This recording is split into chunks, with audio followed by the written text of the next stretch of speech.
Self finance కూడా పెట్టుకోవచ్చు మీరు. అవి కొన్ని ఎక్స్ప్లెయిన్ చేయండి సార్, ఒక 2-3 ఇన్స్టిట్యూషన్స్ గురించి. ఫిల్టర్ చేస్తాను. ఇక్కడ చూడండి JNTUH అని ఉంది సెల్ఫ్ ఫైనాన్స్.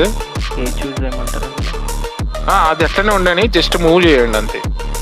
అది అట్లనే ఉండండి టోటల్ కాలేజ్, జస్ట్ అది మూవ్ చేయండి. ఫస్ట్ ఇది చూడండి JNTUH హైదరాబాద్ ఉంది, అది మేడ్చల్ కిందికి వస్తుంది కాబట్టి MDL అని ఉంది. హైదరాబాద్ ప్లేస్ హైదరాబాద్లో ఉంది, డిస్ట్రిక్ట్ కోడ్ అది, కో ఎడ్యుకేషన్. SF అంటే సెల్ఫ్ ఫైనాన్స్, మొత్తం మీరే పే చేయాలి. 1961లో ఉంది. MCA కోర్స్ కింద సేమ్ అదే MBA కోర్స్ కూడా ఉంది SF. మూవ్ చేయండి సార్. ర్యాంక్స్ కూడా మీరు OCకి BCకి ఈచ్ కాలేజ్కి చెక్ చేసుకోవచ్చు. OC బాయ్స్కి మాత్రం 432 ఉంది, MBA కోర్స్కి మాత్రం 279 ఉంది. గర్ల్స్కి డిఫరెంట్గా ఉంది,